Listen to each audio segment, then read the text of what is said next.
2 Peter 3, verses 3 and 4. Knowing this, first of all, that scoffers will come in the last days with scoffing, following their own sinful desires. And they will say, where is the promise of his coming? For ever since the fathers fell asleep, all things are continuing as they were from the beginning of creation. If you sit back and look at the world today, and you listen to a lot of stuff that a lot of people are saying and the questions that are being asked, a lot of folks will say, oh my gosh, the second coming of Christ is here. It's on us right now. We got to be ready. It's oh my gosh, what are we going to do? What are we going to do? And I got to love how everybody will say, oh my gosh, we got to get more toilet paper. We are going to be living in perilous times. And we're going to be looking at 2 Timothy 3 for the next this week and next.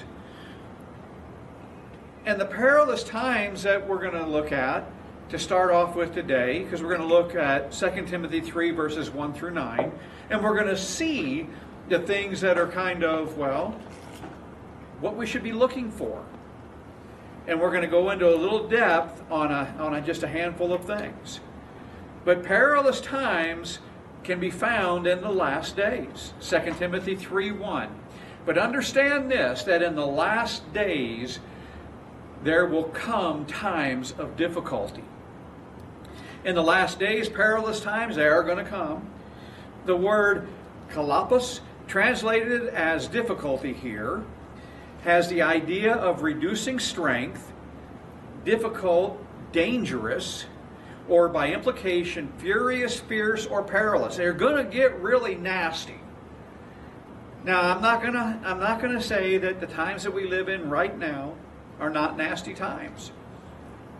But I really think they're going to get a lot nastier, a whole lot worse.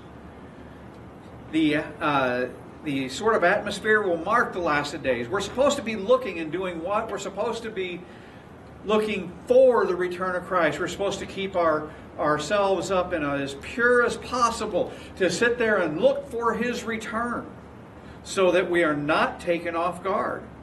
Think about those last days. Now, this is a really broad term in the New Testament, broad enough to where somebody could actually feasibly say the last days began at the birth of the church, on the day of Pentecost, Acts 2:17. And in the last days it shall be, God declares, that I will pour out my Spirit on all flesh, and your sons and your daughters shall prophesy, and your young men shall see visions, and your old men shall dream dreams. The days of the Messiahs mark the last days, and yet the term is especially appropriate to the season immediately before Christ returns. And that's when all things are completed. Though some think that anyone paying attention to the last days of biblical prophecy is frivolous, and we should be able to discern when the last days are, or at least when the world conditions are like what the Bible describes. And they would be in the last days. Now, in Matthew 16:1 through 4, Jesus rebuked the religious leaders of his day because, they did not or would not pay attention or understand the meaning of the end times. Jesus said, and the Pharisees and Sadducees came, and to test him, they asked him to show them a sign from heaven. And he answered them, when it is evening, you say, it will be fair weather, for the sky is red. And in the morning, it will be stormy today, for the sky is red and threatening. You know how to interpret the appearance of the sky, but you cannot interpret the signs of the times. An evil and adulterous generation seeks for a sign, but no sign will be given to it except the sign of Jonah. So he left them and departed.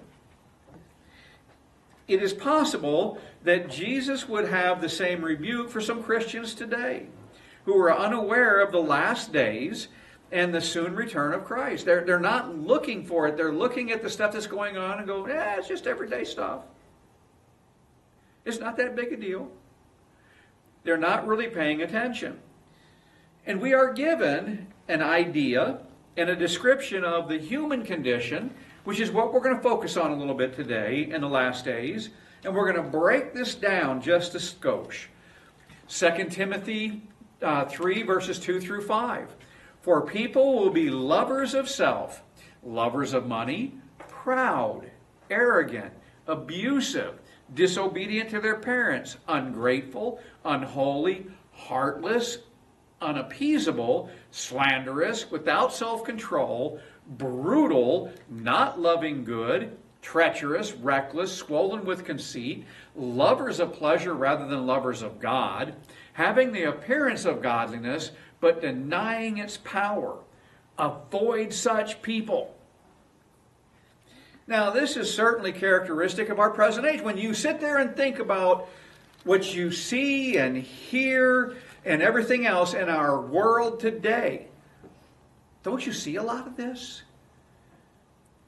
When men and women are encouraged to love themselves, well, people are told to love themselves unconditionally, and that such love, self-love, is the foundation for a healthy human personality. We don't need to be encouraged to love ourselves. We naturally have such a love. I mean, even Paul says, how can you love others if you hate yourself? Mm-hmm. And nobody hates themselves. You may not be happy with the overall love of yourself, because there are things like, I'd be much happier if I wasn't so stinking fat. If I didn't have all this gray hair.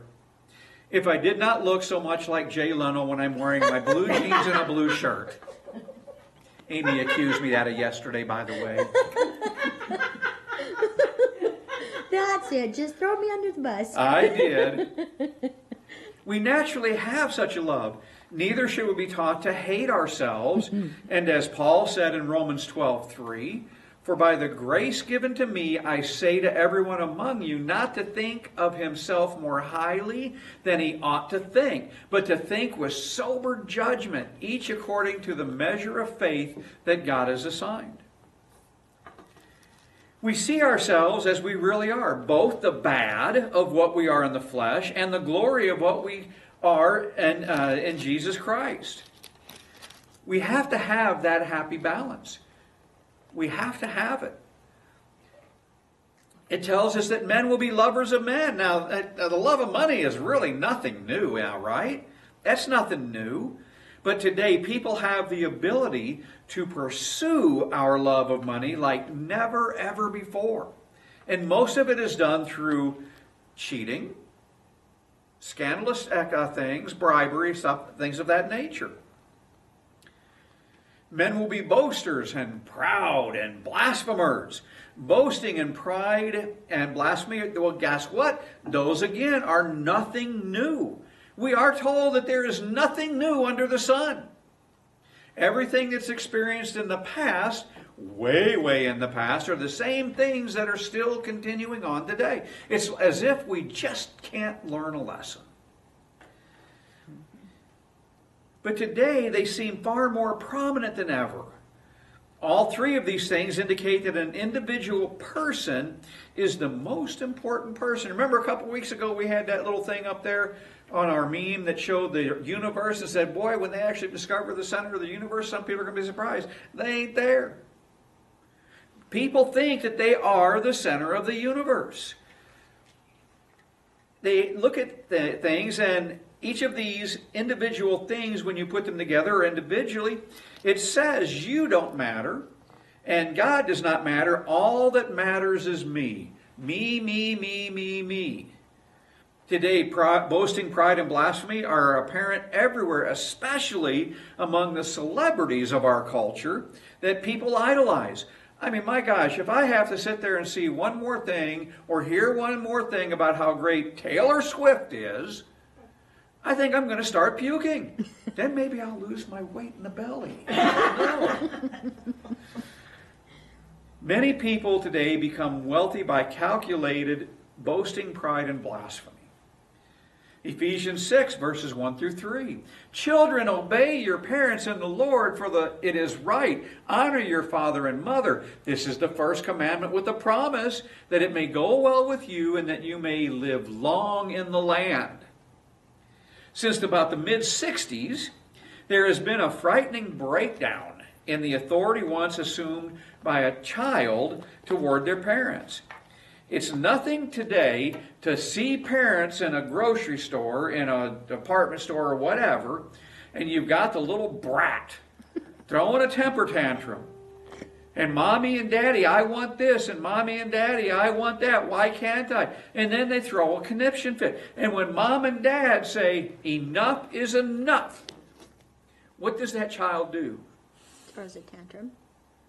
Oh, they give that evil glare that says, if I had the power, you'd be nothing but a pile of poo. They give that evil glance because they just know that the parents are nothing to them, daring them to keep them from doing what they want to do. How dare you do that? I look at the middle school. This is my biggest experience right now when I walk through this school. You get to the elementary, it's not that bad. There's really no issue. You get to the high school, and there's still a little bad, but as they get older and closer to graduation, things mellow out. But here in the middle school, kids will look at teachers and other staff and adults, and when they are told something, hey, you got to stop that, they will verbally tell them to F off. Because they know there is nothing that will be done to them. After all, they're a kid. And they will sue. They will do everything that they can to be disobedient because there is nothing you can do to them. I know what things I'd like to do a handful of times. I wish I had the speed of my daddy's belt coming out of my belt loops. But I don't have it, especially because I keep buying new belts and they get hung up on these loops. It's a terrible thing. It's bad. That's probably a good thing because I could get sued for that. I don't know. Or I could be thrown to have a big party for, hey, we got somebody that actually stood up. But just think, this is our future. These kids are our future. And they sit there and they won't do what needs to be done, and I cannot wait for their first job. I just can't wait. I'm not doing that. F you. There's the door. Get out. What? You're firing me? Yeah. I'm the boss. You are not. There's the door. Now, when I sit there and look at it, there are numerous reasons why kids are the way they are. Everything from single-parent homes to the parents just wanting to be little Johnny or little Susie's best friend. We see that all the time. I have grandchildren that think that they can do no wrong, and they talk to their parents, and they're very disrespectful, and they're so needy because mommy and that thought treated them like they were their best friends. And I see that even with teachers sometimes. Oh, I'm going to be your best friend. And these kids mock them. They don't want you as a best friend. You're old. You can't do the things they do, and you are definitely not bad enough to say the things that they do. Therefore, you are not their best friend. You are nothing but mocking. But no matter what it is, it comes down to one thing. All really one thing. Lack of God. Lack of spiritual discipline. Proverbs 13:24 tells us, whoever spares the rod hates his son, but he who loves him is diligent to discipline him. Did you know that if you put God back into everything, and you had parents stand up and be parents, whether they're single parents or not, this would correct the problem fairly quick. We are told men will be unthankful, unholy, unloving, and unforgiving. Well, ever since Adam, humankind has been marked by these things to one degree or another. Paul said these things will be especially prevalent in the last days. Unloving literally means without family love. And Paul said that the end times would be marked by an attitude of growing disregard of normal family love and obligation. We see that pretty strong today too. Mm-hmm. Men will be slanderers. Oh, this is one of my favorites. Slanderers. Men have always told hurtful lies about other men, but today, in media and in politics, Slander has been elevated to both big business and big money, baby. It's big money. In the politics, candidates routinely and knowingly distort their opponents' positions just to make their competition look bad. How many of you are sick of politics today? I think everybody in this room. I mean, it's unbelievable, the stuff that we hear. I mean, now, like Amy said, we went and saw Vindicating Trump yesterday. And on the way home, we got to talking a little bit about a handful of things. And I just started laughing. I said, did you know that Kamala and Hillary's cackle are the same? They sound the same. And it's just amazing the stuff that we hear coming out of her mouth. Oh, I just love yellow school buses. Oh, I rode one when I was a little girl. Oh, the wheels on the bus go round and round. It's like, get run over by the bus, please. I don't care about the stinking yellow school bus. I care more about what you are planning to do to the country. Now, this goes both sides of the aisle. Nobody is innocent in this. Nobody, none of the Republicans or the Democrats. They hammer the daylights out of each other. And they're actually on the same side. And they're actually on the same side. They do this just to make their opponents look bad, and they lie if it helps them get elected. In media, editors and new directors serve as prosecutor, judge, and jury and executioner to innocents who were wrongly suspected and usually refuse to apologize when they are proven to be wrong. What did Trump just tell them just recently? Was it CBS, I think it is? No, I will not sit down on your station until I get an apology from Leslie Stahl and from your big bosses. Because you did me wrong. And you have never apologized, therefore I will not come on your station for this normal interview process. Oh, men are going to be brutal. They're going to be brutal. Cruelty and brutality, guess what? They're nothing new in the world either. But Paul wrote the inspiration of the Holy Spirit that in the end times, brutality is going to be marked by a particular brutality. We will like to think of ourselves as more advanced than previous generations, but are we? No. We keep coming up with more evil ways to destroy each other. Yep. Surely more people have been murdered in our century than ever before in the past, almost combined. These times are violent and they're brutal. I heard about a death penalty a couple weeks ago. A case in Missouri. A man was convicted of murder. He was on death row, and he'd already appealed all of his stuff that he had to appeal. They were exhausted, and it was a couple of weeks before he was set to be put to death. And the prosecutors went to the governor and said, "You need to put a halt to this. We had new stuff come to light that exonerates this man." Governor said no. And he went to the Supreme Court. Supreme Court said no, and both the governor and the Supreme Court, they rejected the plea, saying, well, he had his day in court, and he was found guilty. And they put him to death. They put him to death. Wow. I could not believe that. I don't know. Maybe because I'm from Missouri, I don't know. But I found it hard to believe that it was a Republican governor that said no. I was shocked.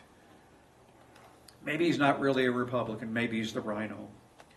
Isaiah 59:3-4 tells us, "For your hands are defiled with blood, and your fingers with iniquity. Your lips have spoken lies, your tongue has muttered perversity. No one calls for justice, nor does any plead for truth. They trust in empty words and speak lies. They conceive evil and bring forth iniquity. Men will be without self-control." The story of no self-control, well, that can be written across almost everything today. Sex, drugs, alcohol, food, work. Now you can throw rock and roll in there. It's of no self-control. Whatever we do, we often do it out of control. It's just so much fun. I can't control myself. I got to have more and more and more and more and more. To the point where it overtakes your life. You have room for nothing else. Men will be despisers of good. Now, there seems to be too many examples of this modern society to pick out examples. But I'll take a stab at it. For one example, there was a time when most people thought about letting people live was a really good idea. It's a good idea to let babies live. It's a good idea to not kill everything in sight. But, you know, it was generally a bad thing. But today, we live in a culture when a simple good life is now despised and attacked. Though through abortion, through the glorifying of violence and murder, and through euthanasia. Think of what they're running on, for crying out loud, in America. The party of death. We have to kill more babies. Kill the babies, kill the babies. I don't get it. Men will be traitors, headstrong, haughty, lovers of pleasure rather than lovers of God.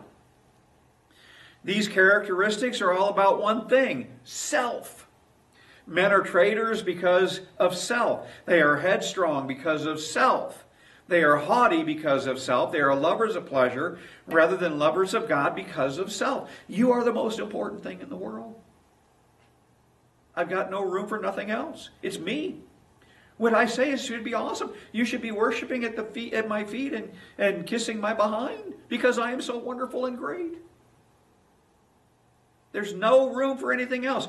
Think about the 1990s, if you can think back that far. Sometimes I struggle with that, thinking in the 90s. Think about the national advertising slogans that were in the 90s. Nothing is taboo. Nothing is taboo. Break all the rules. To know no boundaries.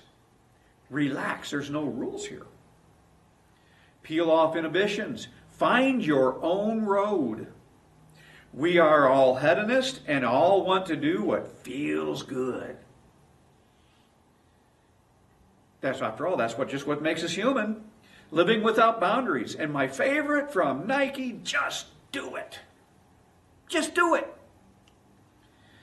The message is the same today. You make your own rules. You answer to no one. You are the one that matters. The universe revolves around you. We don't have to choose between pleasure and God. Serving God is the ultimate pleasure. Psalm 16:11 says, "You make known to me the path of life. In your presence there is a fullness of joy. At your right hand are pleasures forevermore." Living for God will give you many pleasures, but they only come as you love God first and refuse to love the pleasures of themselves. I always like that little manhole cover in Wallace, center of the universe. If you are the center of the universe, that means that you have to remove the manhole cover and live underground. That's your new home. A stinky, dark place. And that's what it would feel like. And that's what it does feel like when you consider yourself the most important in the center. Men will have a form of godliness but denying its power. We see that today too. In our self-obsessed world, people feel very free to have a salad bar religion. They pick and choose what they want. They feel free to be very spiritual, but sense no obligation to be biblical. Think about the churches that you see that are falling apart. Oh, we're such a spiritual group. And it's okay that 50 years ago I got caught molesting a child. No, you're gone. And by the way, these other people that knew it too, they're gone. What happens to the church, the people of that church? It kind of falls apart. Mm-hmm. We talk about the power of godliness. We often mean it in the sense of power to give me what I want. But this is exactly opposite what Paul meant here. Woo.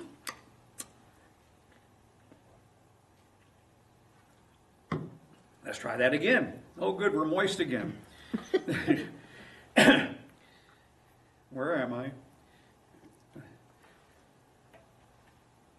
Paul meant that the power of godliness that men will despise in the days is the power it should have to guide their lives. They don't necessarily want God around. They want that power. Power in the sense of rightful authority. And many, many today deny that God has the power to tell them what to do through His Word. I think of people that I know personally. Yeah, that book is really wonderful, but half of it doesn't apply to me.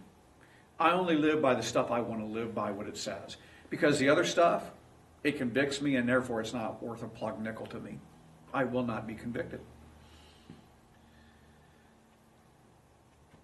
We're told from such people, turn away. Get away from them.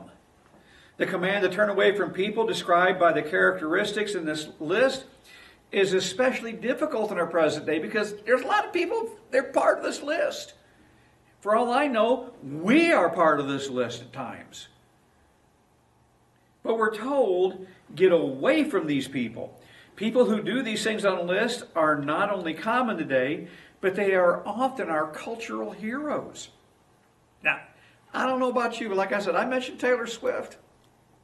I can name a handful of others that, I'm sorry, you are not my heroes. You are not even on my top 10, my bottom 5 million as heroes. You're not even close.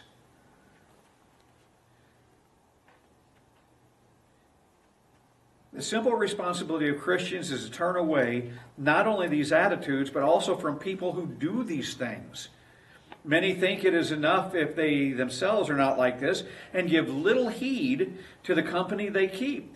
But if we spend time with such people like this on a regular basis, either personally or by allowing them to entertain us, they will have an influence on us. Did you know that? Do you realize that? They will have an influence on us. Mm-hmm. And Paul wrote in 1 Corinthians 15:33, do not be deceived. Bad company ruins good morals. From such turn away also means that Paul knew those marked by the Spirit of the last days were present in Timothy's day at that same time. Otherwise, he wouldn't have written about them. However, we should expect that they would be even more numerous and have increased power in the last days shortly before the return of Jesus. Now, why are we supposed to stay away from these people? Not only just because bad company ruins good morals, but because of what 2 Timothy 3:6 and 7 says. For among them are those who creep into households and capture weak women, burdened with sins and led astray by various passions, always learning and never able to arrive at a knowledge of the truth. Paul knew that the dangers were in the world in his day, and they would be ever increasing, especially in present days and the last days before the return of Jesus. It is one thing to have such evil present in the world, but do you want to invite it in your house? Do you want it to come in? You want it to live with you? No. Those marked by the last days of depravity, Paul mentioned in the previous verses, want to take others captive. They want to enshrine them, to drag them away. And it can be done to the most gullible. Those who believe or pay attention to most anything if it is packaged in the right way. One should know if they are indeed one of the captives that Paul mentioned, bound by the influences of these end times. Try this experiment. Try this. Walk away from any kind of worldly influence and see if there are chains that make it difficult for your escape. If you have a hard time walking away from it, you're chained. I have to admit it. I'm chained. I'm chained. I have a hard time not watching my PBR or my hockey. The TV's got me chained. It does. Amy's agreeing with me. But take that week off and anything marked by the Spirit of the last days in your household and see if those chains bind you back to those things. This is still a reminder of what we saw and read last week in 2 Corinthians 13:5. Examine yourselves to see whether you are in the faith. Test yourselves, or do you not realize this about yourselves, that Jesus Christ is in you? Unless indeed you fail to meet the test. I found interesting that Paul stated the last part of verse 6 in this manner. Burdened with sins and led astray by various passions, always learning and never able to arrive at the knowledge of the truth. Obviously, the Spirit of the last days finds its appeal by exciting us in various lusts within us. The Spirit, it appeals to the desire to be excited sexually, romantically, or to have our desires for comfort and wealth or status satisfied. The Spirit in the last days has a certain intelligence about it. The high priest of the Spirit of the last days know how to make things work and how to lead us away from various lusts. But for all their skill, for all the marketing brilliance that they have, and the knowledge, they will never come to the truth. Indeed, the Spirit of the last days has a problem with the idea of true truth altogether, because it believes that we each are the center of our own universe and we create our own truth.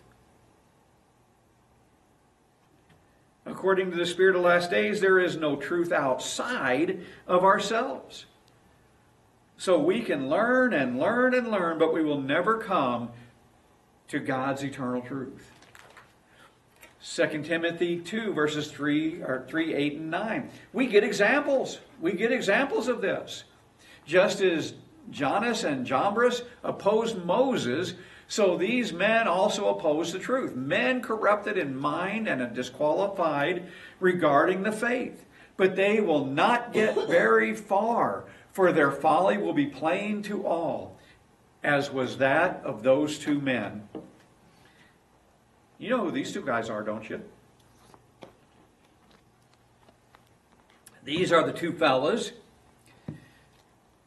that are found in the Exodus account. Even though they're not named, these two men are the Egyptian magicians who opposed Moses before Pharaoh. And we see that in Exodus 7, verses 8 through 13, 7, 19 through 23, 8, 5 through 7, and 8, 16 through 19. These two were able to work real miracles and not just parlor tricks. Remember how it went. Look, Moses made blood. Look, we can make more blood. Oh, look, there's frogs. We can make more frogs. Look, gnats. We can make more gnats. Oh, look, he did this. We can do that. But it was not long before they finally had to say, oh my God, no, this is of God. This is of God, Pharaoh. We can't keep doing this. It's beyond us. They could not match God miracle for miracle, and their occult powers were shown to be inferior to God's power. The ability to do miracles by the power of darkness and the willingness to receive them as authentic will characterize the end times as referenced in the two scriptures. Revelation 13, verses 13 through 15. It performs great signs, even making fire come down from heaven to earth in front of people. And by the signs that it is allowed to work in the presence of the beast, it deceives those who dwell on earth, telling them to make an image for the beast that was wounded by the sword and yet lived. And it was allowed to give breath to the image of the beast, so that the image of the beast might even speak and might cause those who would not worship the image of the beast to be slain. And also in 2 Thessalonians 2, verses 9 and 10. The coming of the lawless one is the activity of Satan, with all power and false signs and wonders, and with all wickedness or wicked deception for those who are perishing because they refuse to love the truth and so be saved. Think about it. It used to be only about this time of year, right around the time of Halloween, that all the great scary movies would come out. But now the movies are getting worse.